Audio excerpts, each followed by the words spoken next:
Hello dear students, here I am Vijay Raj. I welcome you all on this beautiful channel Whole Masti Hai. Whatever ways you all have been attached with this beautiful channel, I appreciate you all. In today's video, we will discuss about, you can say, pair of linear equation in two variable in exercise 3.2. Now, without any kind of delay, let's get started this video. चलो शुरू करते हैं। तो आज हम भी आपके लिए क्लास 10th का जो कि हमारे पास लेक्चर चैप्टर चल रहा है 3, जिसका नाम है दो चर वाले रैखिक समीकरण युग्म, इसे इंग्लिश में बोलते हैं pair of linear equation in two variable. आज हम लोग आपसे बात करेंगे यहाँ पे एक्सरसाइज 3.2। लेकिन जैसा कि हमारा आप लोग जानते हैं तरीका क्या होता है। तरीका ये होता है कि जो भी एक्सरसाइज शुरू की जाए ना, उस एक्सरसाइज में जितने भी बेसिक कॉन्सेप्ट हैं, ये एक्सरसाइज चलो डाल ही देते हैं। वेरी इंपॉर्टेंट भैया, ये एक्सरसाइज हमारे पास क्या है, रैखिक समीकरण इंपॉर्टेंट है। रैखिक समीकरण की सबसे इंपॉर्टेंट एक्सरसाइज है। थोड़ी सी बड़ी एक्सरसाइज है लेकिन इसमें सारे कॉन्सेप्ट बिल्ड हैं। तो सबसे पहले स्टार्टिंग जो 15 मिनट का वीडियो होगा, इसमें सारे कॉन्सेप्ट हम पहले जो इसमें मिलेंगे एक्सरसाइज को हल करते समय, पहले सारे कॉन्सेप्ट को हम लोग क्या करेंगे, डिस्कस करेंगे। तो चलो शुरू करते हैं। देखो ध्यान से, अब ये एक्सरसाइज 3.2 शुरू करने से पहले ना, अगर आप लोगों में से कोई ऐसा बंदा या बंदी है जिसको एक्सरसाइज 3.1 नहीं आती, तो ये एक्सरसाइज नहीं समझ में आएगी। तो उस एक्सरसाइज 3.1 का लिंक हमने डिस्क्रिप्शन बॉक्स में गिवन है, दे दिया है। वहाँ पे उसको विजिट करके पहले वॉच कर लो, तो यहाँ पे देखने में ज़्यादा मज़ा आएगा, क्योंकि ये वाली वीडियो जो है ना, उससे थोड़ा सा लिंक रहेगी। चलो शुरू करते हैं। तो हमने देखा था, क्या देखा था, हमने मानक समीकरण देखा था। मानक समीकरण है ना, मानक समीकरण देखा था किसका, इस रैखिक समीकरण का। दो चर वाले रैखिक समीकरण हमने मानक समीकरण देखा था। क्या था हमारे पास, a1x प्लस का b1y प्लस का c1 इक्वल टू 0। अगला था हमारे पास a2x प्लस का b2y प्लस का c2 इक्वल टू हमारे पास क्या था, 0। तो ये हमारे पास क्या थे, दो मानक समीकरण थे। आप लोग अब याद करो, इन मानक समीकरण को हम लोग क्या करते थे, जब हल करते थे, हल करने के बाद एक्स वाई का मान निकालते थे। ये हमारे पास मान लो मानक समीकरण आ गया, इससे हम लोग एक्स वाई का मान निकालते थे, इसको ग्राफ पर दिखाते थे। हमारे पास कुछ ऐसा ग्राफ होता था, जैसे मान लो ये हमारे पास एक्स अक्ष है, ये हमारे पास क्या है, वाई अक्ष है। तो इस नंबरिंग पर हम लोग इसमें से एक्स वाई मान निकाल के एक्स और वाई के मान निकालते थे, यहाँ पे डिब्बा बना करके, आप सबको याद होगा ना। ये डिब्बा बना के हम लोग एक्स वाई का मान निकालते थे, जो भी आता था इसको ग्राफ पे दिखाते थे। और ग्राफ पे दिखाने के बाद जो दो पॉइंट मिलते थे ना, उनको हम लोग क्या करते, एक सीधी रेखा से मिलाते थे। जैसे मान लो एक हमारे पास ये मिला, एक पॉइंट ये था, यहाँ पे एक पॉइंट ये था, इसको हमने ऐसे मिलाया। तो हमारे पास क्या होता था, इन दोनों समीकरण की हमें क्या मिलती थी, दो सीधी रेखाएं मिलती थी। आज का टोटल टॉपिक इन दो सीधी रेखाओं पे होगा। भाई देखो ध्यान से, पहला केस ये देखेंगे, जो दो समीकरण से हमारे पास जो दो रेखाएं बनेंगी एक्स और वाई के मान से, या तो एक दूसरे को प्रतिच्छेद करेंगी, जैसे कि यहाँ प्रतिच्छेद कर रही हैं। तो देखो ध्यान से, आज हम क्या देखने वाले हैं, आज हम देखेंगे केस नंबर 1। पहले देखो ध्यान से, केस इसलिए डालते हैं समझना आसान हो जाए। केस नंबर 1 में क्या है, जब ये जो रेखाएं प्रतिच्छेद करें, जब रेखाएं प्रतिच्छेद, जब रेखाएं हमारे पास क्या करेंगी, प्रतिच्छेद करेंगी। प्रतिच्छेद का मतलब कि जैसे मान लो कि हमारे पास ये फर्स्ट हमारे पास रेखा है, कहाँ से रेखाएं होगी, दोनों समीकरण को हल करने के बाद। और दूसरी हमारे पास, देखो ध्यान से, ये हमारे पास है, दूसरी हमारे पास क्या है, ये वाई रेखा है। देखो ध्यान से, इन दोनों भुजाओं ने इस पी पॉइंट बोल दो, इसे पी पॉइंट पर क्या किया, प्रतिच्छेद किया है। तो सुनो ध्यान से, जब ये पी पॉइंट पर प्रतिच्छेद करती है तो इससे कुछ बोला जाता है। यही सारी बातें समझना है, देखो क्या बोला जाता है। अब जैसे मान लो कि ये दोनों रेखाएं हमारे पास इस पी पॉइंट पर प्रतिच्छेद करती हैं, तो देखो ध्यान से, अगर इसको नंबरिंग दिया जाए तो 1 2 3, तो अगर इसको नीचे गिराया जाए एक्स अक्ष पर, तो नीचे कितना मिला, एक्स अक्ष पर हमें 2 मिला। और इसको जैसे मान लो 1 2, ये हमारे पास 1 2 3, ये ऊपर चला गया। अगर इसको वाई अक्ष पे आगे गिराया जाए, जिस बिंदु पर कटी है, तो ये कहाँ पे गया, 2 पे गया। तो ये हमारे पास क्या आ गया, 2,2 आ गया। तो ये हमारे पास क्या होगा, इस प्रतिच्छेद बिंदु का मान हो जाएगा। क्या हो जाएगा, प्रतिच्छेद बिंदु का मान हो जाएगा। अब देखो ध्यान से, अगर दो रेखाएं प्रतिच्छेद होती है ना, तो ये कितना हल है, केवल एक हल है। क्या हमारे पास एक हल है, तब यहाँ पे लिखो, तब केवल एक हल प्राप्त होता है। तब यहाँ पे लिखना पड़ेगा केवल एक हल होता है। जिसको ये समझ में आ गया, उसकी क्लैरिटी बढ़िया हो जाएगी, नंबर 1। और जिसका एक हल होता है ना, उसे हम लोग अद्वितीय भी कह सकते हैं, अद्वितीय हल। बात समझ में आ रही? अद्वितीय, यूनिक, अद्वितीय हल होगा, वेरी गुड, मतलब कि अद्वितीय हल होगा, बहुत बढ़िया। एक बात और है, जब दो रेखाएं प्रतिच्छेद करती जो कि समीकरण से बनती हैं तो इसे हम लोग संगत भी कहते हैं। क्या बोलते हैं? संगत भुजाएं भी बोलते हैं। तो ये हमारे पास संगत है, इसे हम अंग्रेजी में बोलेंगे कंसिस्टेंट। क्या बोलेंगे?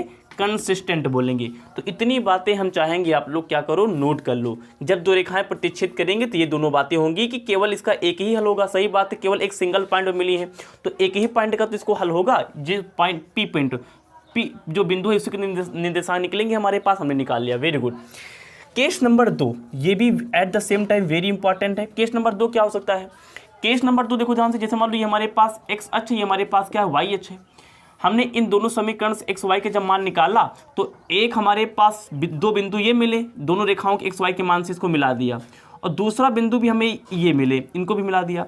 तो ध्यान से देखो, जो दो रेखाएं हमें मिली वो एक दूसरे के समांतर भी हो सकती हैं। अगला केस यही है, जब रेखाएं समांतर हों। क्या हो? जब रेखाएं क्या हो हमारे पास, समांतर हों। क्या हो हमारे पास? समांतर हों। तो जब रेखाएं समांतर होंगी तो क्या होगा, देख लेते हैं। देखो ध्यान से, अगर जब रेखाएं समांतर होती, जैसे मान लो पहली रेखा हमारे पास ये है और दूसरी रेखा हमारे पास क्या है, ये वाली है, तो ध्यान से दोनों रेखा हमारे पास क्या है, समांतर है। अच्छा चीज बताओ, दोनों रेखाएं समांतर हैं तो ये कहीं पे मिलती हैं। अगर ये कहीं पे मिलती नहीं तो भाई कौन सा पॉइंट लेंगे, कहीं मिल ही नहीं रही है। अगर मान लो ये इस पॉइंट पर मिलती तो इसको हम लोग वाई अक्ष पे गिराते, एक्स अक्ष पे गिराते, तो जो वाई एक्स अक्ष पे गिरता वही हमारे पास एक्स वाई के मान हो जाते हैं। ये तो कहीं मिली ही नहीं ना, ये इन्फिनाइट तक मतलब कि समांतर ही चली जाएंगे, कहीं मिलेंगी नहीं। अगर कहीं नहीं मिलेंगे तो ये कहीं एक्स अक्ष वाई अक्ष पे गिरेंगी नहीं, मतलब कि एक्स वाई का कोई मान ही नहीं निकलेगा।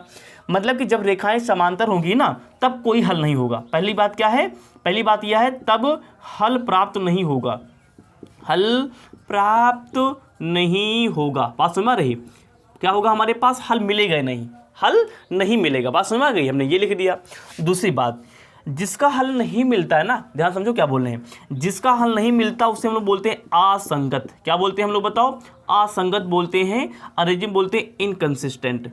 इनकंसिस्टेंट, पूरा चैप्टर इसी के इर्द गिर्द घूमेगा। कंसिस्टेंस और इनकंसिस्टेंस, एक हल होगा कोई हल नहीं होगा, इसी के इर्द गिर्द पूरा चैप्टर हमारे पास घूमेगा।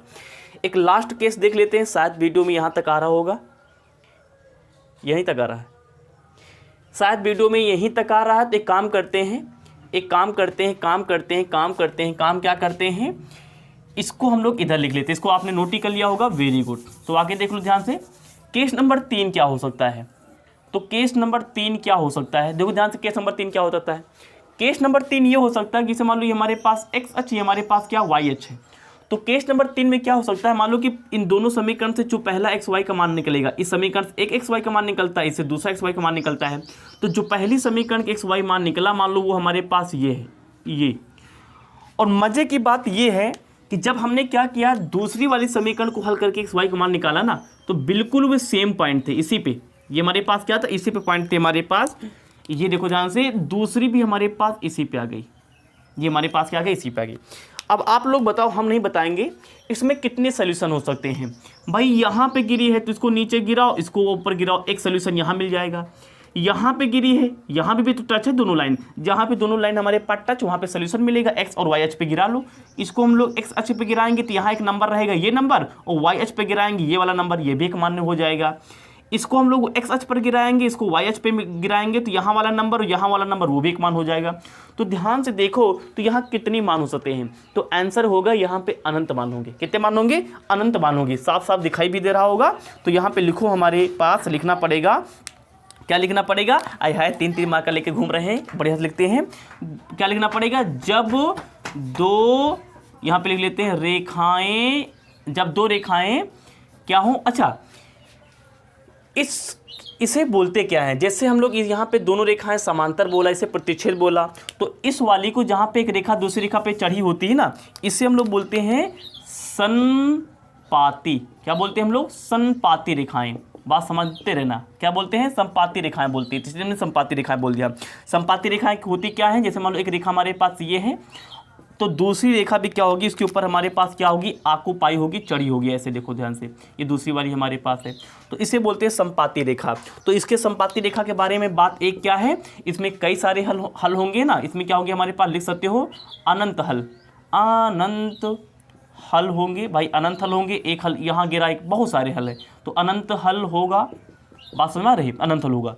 और दूसरी बात पता क्या है, जैसे ये हमारे पास संगत है या असंगत है, अब की बार ये पता क्या होगा, देखो ये इस पहली वाली रेखा दूसरी वाली रेखा के ऊपर चढ़ी बैठी है ना। तो चढ़ी बैठी मतलब बोलते हैं डिपेंडेंट, उस पर निर्भर है। अगर नीचे वाली ना होती तो ऊपर वाली का कोई मतलब ही नहीं निकलता। तो इस कंडीशन में दूसरी बात ये निकली कि इसे हम लोग क्या बोलते हैं, आश्रित बोलते हैं। क्या बोलते हैं, हिंदी में बोलते हैं हम लोग इसे आश्रित, और अंग्रेजी में बोलते हैं हम लोग डिपेंडेंट। क्या बोलते हैं, डिपेंडेंट बोलते हैं। क्या बोलते हैं, डिपेंडेंट बोलते हैं। तो इस प्रकार से हमारे पास क्या होता है, किसी भी दो समीकरण को जब हम लोग एक्स वाई मान निकाल के जब ग्राफ पे दिखाते हैं, तो ग्राफ पे दिखाने के बाद हमें ये पता कर सकते हैं कि उसके कितने हल होंगे। अगर दोनों जो रेखाएं की एक्स वाई मिलेंगी, अगर उसको ग्राफ पे दिखाएंगे, अगर समांतर रेखाएं मिलती तो केवल एक हल मिलेगा, जहां कटेगा उसको देख लेंगे। अगर दोनों समीकरण के एक्स वाई मान रखने के बाद अगर हमारे पास रेखाएं समांतर होगी तो हम अपने आप बोल देंगे कोई हल नहीं होगा। अगर समीकरण को हल करने के बाद दो रेखाएं मिलेंगी, अगर एक रेखा दूसरी ऊपर के चढ़ी हुई है तो वहाँ पे अनंत हल होंगी, उसे क्या बोलेंगे, आश्रित बोलेंगे। अच्छा एक बताओ, हमारी तो यहाँ खोपड़िया नाच गई, नाच क्यों गई? अगर हमें पता करना होगा कि दो समीकरण हैं, इससे कितनी हल होंगे, तो हमें क्या करना पड़ेगा, सबसे पहले इन दोनों समीकरण से पहले समीकरण से एक्स वाई का मान निकालना पड़ेगा, दूसरे समीकरण से एक्स वाई का मान निकालना पड़ेगा, इन दोनों मान को ग्राफ पे दिखाना पड़ेगा। ग्राफ पे दिखाने के बाद दो रेखाएं मिलेंगी, उन दो रेखाओं को इन तीन से मैच करना पड़ेगा। जिन तीनों में से एक से मैच करेगा वही हमारा आंसर हो जाएगा। क्या इतना बड़ा हम सब क्वेश्चन लगाएंगे? नहीं नहीं, हम इतना बड़ा नहीं करेंगे। इसका शॉर्टकट भी है हमारे पास, इसका शॉर्टकट भी है हमारे पास। मतलब कि पूरा प्रोसीजर नहीं करना कि ऐसे जैसे मैंने बोल दिया, इसका शॉर्टकट है। शॉर्टकट क्या है? शॉर्टकट ये है मेरे दोस्त, इसको पहले एक बार कर लो आप लोग डाउनलोड कर लो इसको एक बार। आई होप आपने कर लिया होगा, तो इसको मिटाना पड़ेगा, इसको भाई कर लो, क्योंकि हमारे पास जगह नहीं है शायद। एक काम करते हैं, यहीं ना देख लेते हैं, देखो ध्यान से, यहीं देख लेते हैं। ये देखो ध्यान से, देखो ध्यान से, इसका एक तरीका और है। तरीका क्या है, इस इक्वेशन पे चलते हैं। यहाँ पे ध्यान से देखो तो हमारे पास x का गुणांक मतलब कि आगे के नंबर a1 है, यहाँ पे b1, यहाँ पे हमारे पास क्या है, c1 है। तो इन गुणांक से लोगों ने क्या क्या तरीका निकाला किसी भी दो समीकरण को बताने के लिए कि कितने हल होंगे। देखो कैसे, यहाँ पे और इसको पहले हम लिख लेते हैं a1, एक बार लिख लेते हैं तो अच्छे समझा पाएंगे। तो यहाँ पे लिख लेते हैं, हम लोग लिख लेते हैं, तो a1x प्लस का b1y प्लस का c1 equal to 0, a2x plus का b2y है ना प्लस का c2 इक्वल टू 0। देखो ध्यान से, इसमें से क्या करो, इस x को मार दो, यहाँ से x मार दो, यहाँ से y मार दो, क्या बचेगा? तो यहाँ से बचेगा हमारे पास a1 अपान a2, तो a1 और नीचे अपान लगा लो, अपान a2 लगा लिया। और यहाँ से क्या बचेगा हमारे पास, b1 b2 बचेगा, यहाँ क्या बचेगा हमारे पास, c1 c2 बचेगा। अब सुनो ध्यान से, इस a1 a2, a1 अपान a2, b1 अपान b2, c1 अपान c2। अच्छा यहाँ पे एक बात ये समझ लो कि ये सारे हमारे पास कोई ना कोई नंबर होंगे भाई, आगे कोई ना कोई नंबर लिखा होगा a1 b1 के स्थान पे। यहाँ पे लिख सकते हो कि a1 b1 c1 a2 b2 c2, ये क्या होंगे हमारे पास, हमेशा कोई ना कोई क्या होगा, नंबर होगा। ये बात याद रखना। आओ समझते हैं, इनको देखते हुए प्रतिच्छेद बताने का, संपाती बताने का, समांतर बताने का तरीका क्या है। देखो ध्यान से, यहाँ पे क्या है हमारे पास, a1 अपान a2 और b1 अपान b2। देखो ध्यान से क्या बोलने जा रहे हैं, दोनों ध्यान से। अगर a1 अपान a2 का मान नॉट इक्वल टू हो जाए b1 अपान b2, तो अपने आप धड़ाके के साथ बोलना। किसके साथ बोलना? धड़ाके के साथ बोलना कि जो दो रेखाएं मिलेंगी वो संपाती होंगी, और इससे हम लोग क्या बोलेंगे, संगत भी बोलेंगे। क्या बोलेंगे? संगत। और ये दादा इतना आसान तरीका, मतलब जैसे हमारे पास लिखा है 2x प्लस का 4y प्लस का 5 इक्वल टू 0, यहाँ पे लिखा हमारे पास 4x प्लस का हमारे पास लिखा है 8y, और यहाँ पे लिखा हमारे पास मान लो यहाँ पे 9 लिखा है 9y प्लस का 10 इक्वल टू 0। हमें कुछ नहीं करना, क्या करना है, यहाँ पे x का गुणांक कितना हमारे पास 2, और नीचे हमारे पास एक गुणांक कितना 4, यहाँ लगाओ बराबर, यहाँ y गुणांक कितना है 4, यहाँ पे y गुणांक कितना है 9। इन दोनों को हल करो, अगर ये नॉट इक्वल टू आ गया, बराबर नहीं है, तो ये क्या होगा हमारे पास, संगत होगी हमारे पास ये रेखा, ये जो हमारे पास समीकरण है, और ये क्या होंगी, प्रतिच्छेदी भी होगी। क्या होगी हमारे पास, दोनों रेखाएं प्रतिच्छेदी भी होगी। तो 2 कम 2 2 दूनी 4, तो 1/2 आ गया, यहाँ पे कितना आ गया, 4/9 आ गया। क्या एक दूसरे के बराबर है, नहीं बराबर है। तो ये दोनों समीकरण हमारे पास क्या होंगे, कितना आसान तरीका है। तो दोनों समीकरण हमारे पास क्या होंगे, संगत होंगी, और इसके साथ साथ में क्या होंगी, प्रतिच्छेदी होंगी। और इनका हमारे पास कितना हल होगा, ये भी बताओ कितना हल होगा, केवल एक हल होगा, क्योंकि प्रतिच्छेदी का केवल एक हल होता है।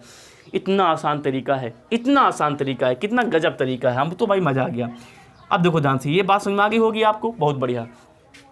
जब रेखाएं समांतर हो तो क्या होगा, देखो समांतर में क्या होगा, A1/A2 तो होगा, बराबर B1/B2 ही होगा, लेकिन C1/C2 नहीं होगा। अरे सर जी ये क्या बताते चले जा रहे हो। हाँ भैया, ये बड़ा ही इंपॉर्टेंट है कि A1/A2 होगा, B1/B2 होगा, लेकिन C1/C2 नहीं होगा। इसको भी एग्जाम्पल से आपको बताएंगे कैसे। जैसे हमारे पास दो समीकरण दी गई है, जैसे हमारे पास दिया गया 6x प्लस का हमारे पास दिया गया है, यहाँ पे 5y इक्वल प्लस का 10 यहाँ बराबर 0 हमारे पास है। अगला हमारे पास 2x प्लस का हमारे पास है, यहाँ पे मान लो हमारे यहाँ पे 10 कर लेते हैं, 10, ठीक है ना। यहाँ पे हमने कर लिया 10,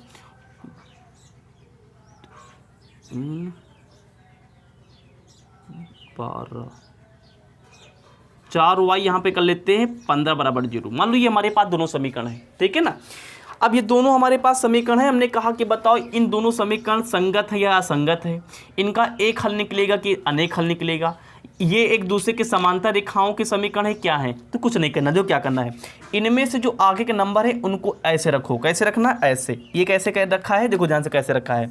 नीचे शायद वीडियो में आ रहा होगा बेटा, आ रहा है, नहीं आ रहा है, बहुत बढ़िया बेटा। तो इसको, ये भी नहीं आ रहा है तो इसको मिटाना पड़ेगा। तो बहुत अब की बार कम स्पेस है, अब की बार ये देख लो ध्यान से। तो इसको हम कहाँ मिटा दें, कहाँ मिटा दें, इसको यहाँ पे ये लिख लो, ये लिख लिया होगा आपने, बहुत बढ़िया। इसको मिटाना पड़ेगा। तो देखो ध्यान से, A1/A2, तो A1 कितना हमारे पास 6 और A2 कितना हमारे पास 2, तो 6/2 आ गया। x काट दो, इसको बड़ा लिख लो बराबर। ये कितना आ गया, 12/4 आ गया। ये कितना आ गया हमारे पास, 10/15 आ गया। अब इसको काटते हैं सब, ये हमारे पास बराबर होना चाहिए और ये हमारे पास बराबर नहीं होना चाहिए। अगर ऐसा है तो ये हमारे पास समांतर है। तो 2 1 कम 2 और 2 3 कितना आ गया हमारे पास, 6 आ गया। 4 1 कम 4, 4 3 कितना आ गया हमारे पास 12। ये हमारे पास 5 दूनी 10, ये 5 3 कितना आ गया 15। तो 3/1 एक लिखा नहीं जाता बराबर, 3/1 एक लिखा नहीं जाता, हटा दो। यहाँ पे 2 बटे कितना हमारे पास 3, 2/3 तो 3 के बराबर नहीं, नॉट इक्वल टू हो गया। ये हमारे पास क्या, दोनों बराबर है। अरे सर जी मजा आ गया। मतलब कि ये जो हमारे पास दो समीकरण लिखी ना, ये दोनों समीकरण हमारे पास क्या है, इनको ऐसे हल कर लो। तो इस प्रकार से हल करने पर ये क्या होंगी, हमारे पास असंगत होंगी, क्या होंगी हमारे पास इनकंसिस्टेंट होगा, और रेखाएं समांतर होंगी, और इनके क्या होंगे, कोई हल नहीं होंगे। केवल ये निकाल लो, मतलब कि पूरा ब्यौरा करने की जरूरत नहीं। कितना आसान तरीका है ना, है ना आसान तरीका। तो इसको भी आप नोट कर सकते हो, आई होप आपने नोट कर लिया होगा। और इसको देखते हैं, तो इसका आप स्क्रीनशॉट ले लिए होंगे और इसको देख लेते हैं। तो इसको देख लो सर से, ये तीसरा कंडीशन था हमारे पास। तो तीसरे कंडीशन हम देख लेते हैं। तो तीसरा कंडीशन हमारे पास क्या था, तीसरा कंडीशन हमारे पास ये था, क्या था, संपाति कब होंगी। देखो ध्यान से क्या होगा, इसमें A1/A2 लिखो, B1/B2 लिखो और C1/C2 लिखो। अगर अब की बार तीनों बराबर हो जाए, मतलब कि A1/A2, B1/B2, C1/C2, अगर ये एक दूसरे के तीनों बराबर हो जाए तो इसे बोलेंगे संपाति रेखाएं। क्या बोलेंगे, संपाति रेखाएं। एग्जाम्पल देना तो आदत सी हो गई है। और देख लेते हैं, ये हमारे पास भाई दोनों समीकरण बनाना पड़ता है ना, समझाना पड़ता है ना, समझा करो। तो अगर ये समीकरण हमें पता करना कि भैया ये संगत है, असंगत है कि आश्रित है, कुछ नहीं करना है। संपाति की कंडीशन ये होती, इसमें रख के देखो, अगर इसमें रख के आए संपाति हो जाएगा, नहीं तो इसमें दोनों में कुछ में से एक आ जाएगा। और रखते हैं A1/A2 ये कितने हमारे पास, ये A1/A2 कितना हमारे पास है, ये हमारे पास है 4/2। तो 4/2 इक्वल टू कितना हमारे पास 6/3, ये कितना हमारे पास 10/5 काट लो। 2 कम 2, 2 दूनी 4, 3 कम 3, 3 दूनी 6, 5 कम 5, 5 दूनी 10, स्वाहा। तो 2/1 बराबर 2/1 बराबर कितना गया 2/1। ओ हो। मतलब कि ये जो दो समीकरण दी गई है ना, ये दोनों समीकरण हमारे पास क्या है, संपाति रेखाओं के समीकरण हैं। ये हमारे पास क्या होंगे, इनके अनेक हल निकलेंगे। इसी के साथ साथ में क्या है, हमारे पास आश्रित है। ये क्या हमारे पास आश्रित है। तो मजा आ गया होगा आई होप। तो ये हमारे पास बिंदास तरीका था, इसका एक बार स्क्रीनशॉट आप ले सकते हो। क्विक रिवीजन हमारे पास क्या है, अगर A1/A2 नॉट इक्वल टू होगा B1/B2 को, तो इसे हम लोग क्या बोलेंगे, ये हमारे पास क्या होगा, प्रतिच्छेदी रेखाओं के समीकरण होंगे। प्रतिच्छेद रेखाओं के क्या होंगे हमारे पास, समीकरण होंगे। और इसी के साथ साथ में क्या होगा, ये हमारे पास संगत होंगे और इसके क्या होगी हमारे पास केवल एक हल होगा। क्या होगा हमारे पास, एक हल होगा, एक हल जिसे हम लोग बोलते हैं यूनिक, है ना। दूसरी क्या देखा था हमारे पास, A1/A2 तो होगा, ये बराबर होगा B1/B2 के, लेकिन ये बराबर नहीं होगा हमारे पास C1/C2 के, है ना। मतलब कि ये वाला बराबर नहीं होगा, तो ये हमारे पास क्या होगा, ये इसके बराबर, ये इसके बराबर नहीं। तो इसे लोग क्या बोले थे, ध्यान करो, इसने बोला था समांतर रेखा। ये हमारे पास समांतर रेखा के समीकरण है और ये हमारे पास इसके साथ साथ में क्या है, असंगत है, असंगत है। होए होए गुरुजी बहुत तेज हो। ये हमारे पास क्या, असंगत है और इसी के साथ साथ में समांतर रेखाओं को क्या होता हमारे पास, कोई हल नहीं। ये हमारे पास क्या था, कोई हल नहीं था। लास्ट में क्या देखा था हमने, लास्ट में तीसरा केस देखा था। इसी पे टोटल एक्सरसाइज चलेगी, इसीलिए हमने पहले बता दिया। A1/A2 होगा, ये बराबर होगा B1/B2 के और ये भी बराबर होगा C1/C2 के। तीनों एक दूसरे के बराबर होंगे तो उस कंडीशन पे जो हमारे पास रेखा मिलेगी उसे बोलेंगे समपाती रेखा। और समपाती जो रेखा होती हैं एक दूसरे पे क्या होती है, आश्रित होती हैं, ये आश्रित होंगी और आश्रित के साथ साथ में इसके अनंत हल होते हैं क्योंकि एक दूसरे के ऊपर चढ़ी होती हैं। ये क्या होगी हमारे पास, अनंत हल होगी, मतलब कि एक दूसरे के ऊपर क्या होती है, चढ़ी होती हैं। तो क्विक हमने आपको बता दिया, इसका स्क्रीनशॉट लो तुरंत, जल्दी से हम स्टार्ट करते हैं। यहाँ पे क्या 3.2 एक्सरसाइज स्क्रीनशॉट। यहाँ पे हम लोग क्या करेंगे, पर्सनली जो हमारे पास 3.2 इसका पहला सवाल देखते हैं। पहला सवाल क्या कह रहा है, कह रहा है कि निम्न समस्याओं, नीचे कुछ समस्याएं दी गई, कुछ वर्ल्ड प्रॉब्लम दी गई हैं, उन वर्ल्ड प्रॉब्लम को समझना है, उसके बाद हमें हल करना है। तो निम्न समस्याओं के रैखिक समीकरण के युग बनाइए और उनके ग्राफी विधि से हल ज्ञात कीजिए। और चालू करते हैं, कैसे करेंगे। क्वेश्चन नंबर 1 पढ़ते हैं। क्या कह रहा है, कक्षा 10 के 10 विद्यार्थियों ने एक गणित की पहली प्रतियोगिता में भाग लिया। मतलब कि कक्षा 10 के हमारे पास 10 विद्यार्थी थे, लड़का लड़की मिला के, उसने एक पहली में भाग लेते हैं। यदि लड़कियों की संख्या लड़कों की संख्या से 4 अधिक है और यदि लड़कियां 4 अधिक है, इसका आंसर तो आप मुजवानी बता दो कि भाई 10 लड़के हैं और लड़कियों की संख्या 4 अधिक है। तो 4 अधिक है तो मान लो कि 4 अधिक मतलब कितना, लड़कों की संख्या 3 रही होगी तो 3 में 4 जोड़ दो 7 हो गया। ये 7 लड़कियां होंगी, 3 लड़के मिलकर 10 हो जाएंगे। तो बता लोगे, लेकिन हमें करना पड़ेगा। तो प्रतियोगिता में भाग लेने वाले लड़कों और लड़कियों की संख्या बताना, कैसे बताएंगे, देखो ध्यान से। यहाँ पे हमने माना कि लड़कियों की संख्या x है और लड़कों की संख्या कितना हमारे पास y है। तो यहाँ पे देखो ध्यान से, प्रश्नानुसार हमारे पास क्या हो सकता है, प्रश्नानुसार यहाँ पे ये हो सकता है, कह रहा है कि हमारे पास जो विद्यार्थी हैं उसमें कक्षा 10 के विद्यार्थी इसमें लड़का लड़की मिला के हैं। तो लड़कियों की संख्या x है और लड़कों की संख्या कितना y है। दोनों को मिला के कितने बच्चे हमारे पास 10 है। यहाँ से समीकरण बन जाएगा हमारे पास 1। कितना बन जाएगा हमारे पास, समीकरण 1 बन जाएगा।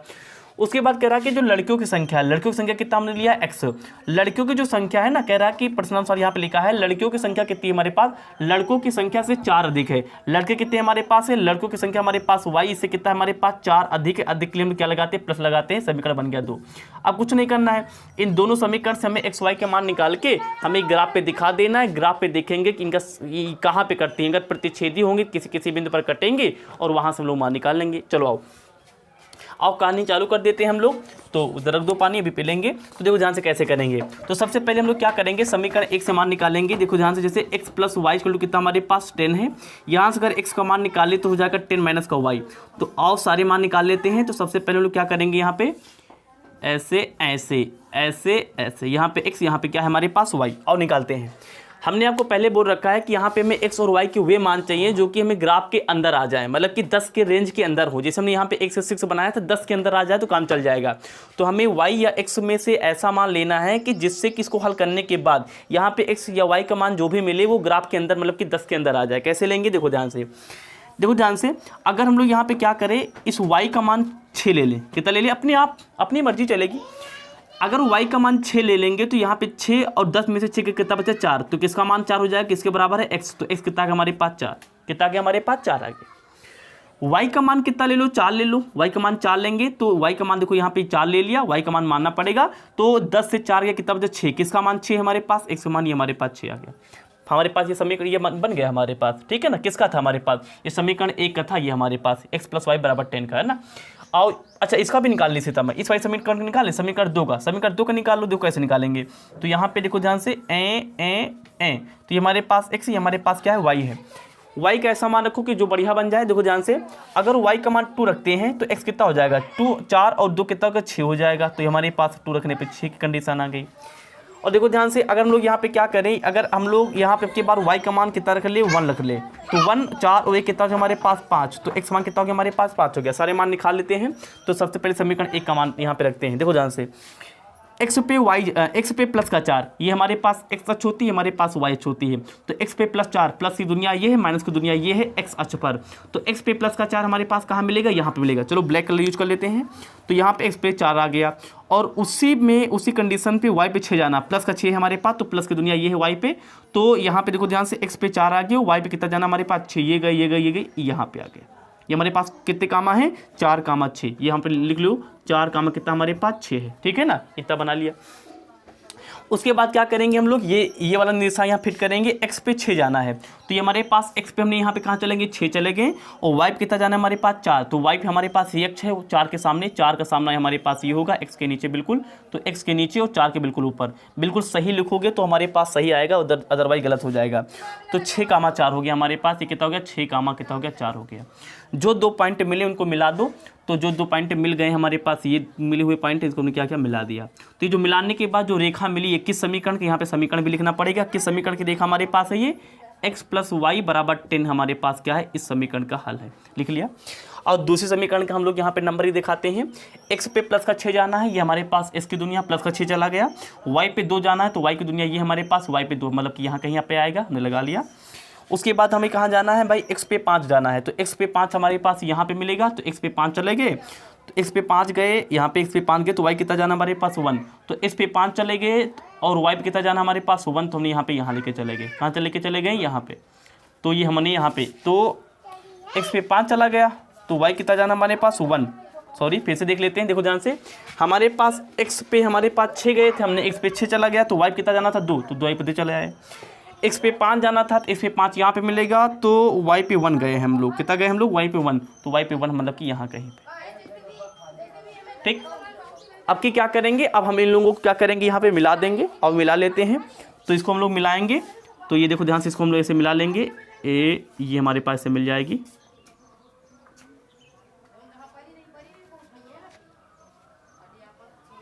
एक सेकेंड, इसको ऐसे मिलाना पड़ेगा सही से बढ़िया। ये हमने यहाँ पे क्या किया, इसको मिला लिया, क्या किया हमने यहाँ पे मिला लिया है, ठीक है। तो यहाँ पे नंबरिंग थोड़ा सा आगे बढ़ा लो, यहाँ पे क्योंकि आगे कटा है हमारे पास, थोड़ा सा नंबरिंग आगे बढ़ा लेते हैं हम लोग यहाँ पे। तो यहाँ पे 6, यहाँ पे हम लोग इसको आगे थोड़ा बढ़ा लेते हैं, तो ये हो जाएगा हमारे पास यहाँ पे क्या, 6 और 7, ये हो जाएगा हमारे पास x। अब देखो ध्यान से, गजब हो गया। गजब ये हुआ कि हमारे पास दोनों समीकरण से x y के मान जब रखने पर जो बिंदु मिले उनको मिलाया, तो यहाँ पे 2 प्रतिच्छेदी रेखाएं मिली। हमने क्या बोला था, जहाँ पे प्रतिच्छेदी रेखाएं मिलती हैं तो वहाँ पे एक सॉल्यूशन मिलता है, जहाँ पे वो काटती हैं।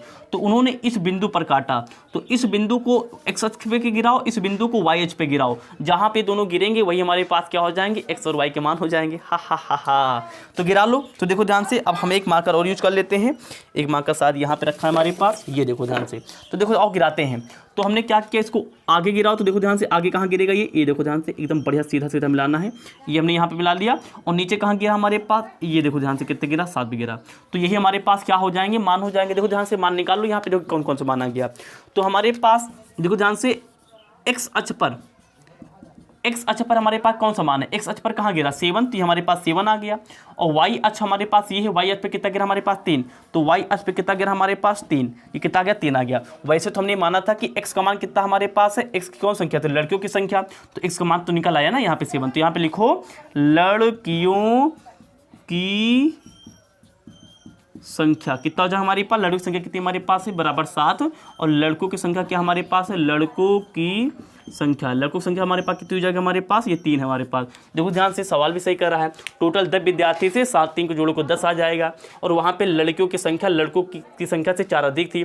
तो लड़कियाँ हमारे पास क्या हैं, लड़कियाँ हमारे पास 7 हैं, लड़कों की अपेक्षा में 4 ज़्यादा हैं। देखो ध्यान से, लड़कियों की संख्या लड़कों की संख्या से 4 अधिक थी। तो लड़कियाँ अगर लड़कों हमारे पास 3, तो लड़कियाँ कितनी होगी हमारे पास 7, तो ये हमारे पास क्या आ गया, आंसर आ गया। तो मतलब कि ऐसे करना है। तो हमारे पास यहाँ पे क्वेश्चन होता है कंप्लीट, और गारंटी के साथ में ये बोर्ड एग्जाम में आने वाला है। यहाँ से क्वेश्चन हर साल बोर्ड एग्जाम में आता है, तो आप इसका स्क्रीनशॉट लो, फिर आगे बढ़ते हैं।